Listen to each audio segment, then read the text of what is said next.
பாக்குறாங்க, வெளியில போறாங்க, மற்ற நம்ம தமிழ்நாட்டையும் மற்ற நாட்டையும் ஒப்பிட்டு பாக்குறாங்க, நம்ம தமிழ் மாநிலத்தையும் மற்ற மாநிலத்தையும் ஒப்பிட்டு பாக்குறாங்க.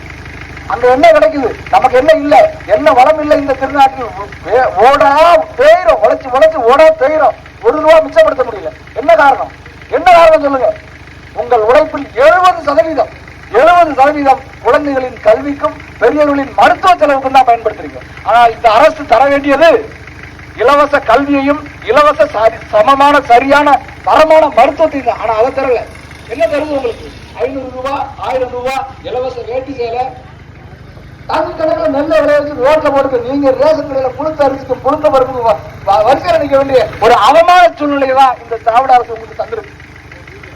இந்தியாவுக்கே சோறு போடுற அளவுக்கு விளைய வைக்கக்கூடிய அளவுக்கு நெல்லை மாவட்டத்தில் நெல் விளைகிற பூமியா இருக்கிற இந்த பூமி ரேஷன் அரிசிக்கும் பருப்புக்கும் இலவச வேட்டி சேலைக்கும் ₹100 ₹200 கையேந்தணுமா?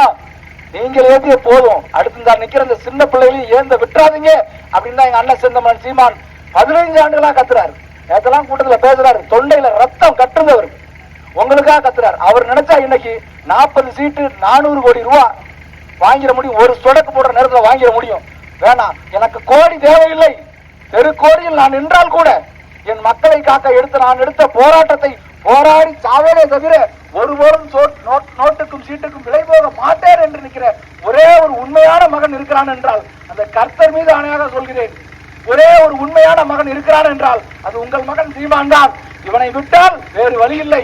இந்த தமிழக மக்களை காக்க வந்த கடைசி வாய்ப்பு எங்கள் அண்ணன் செந்தமன் சீமான் என்பதை உணர்ந்து இனிமேலாவது உங்களுக்காக உழைக்கின்ற இந்த பிள்ளைகளுக்கு நினைக்கிறான் பாருங்க, இவ்வளவு பேரும் போராடித்தான் அந்த அணைக்கு போராடி வாங்கியிருக்கிறான் என்பதை உணர்ந்து எந்த சட்டமன்ற உறுப்பினரோ பாராளுமன்ற உறுப்பினரோ உங்களுக்கு இந்த அணையை பெற்றுத் தரவில்லை, பெற்று தந்தது பிரபாகரின் பிள்ளைகளும் செந்தமன் சீமானின் தம்பிகளும் தான் என்பதை ஆணித்தரமாக உணர்ந்து இந்த தேர்தலில் வருகின்ற தேர்தலில் செந்தமன் சீமானின் வெற்றி சின்னமாம் விவசாய சின்னத்திற்கு வாக்களித்து வெற்றி பெற செய்வீர்கள் என்ற நம்பிக்கையோடு உங்களிடம் விடைபெறுகிறேன். நன்றி, வணக்கம். நாம் தமிழர்.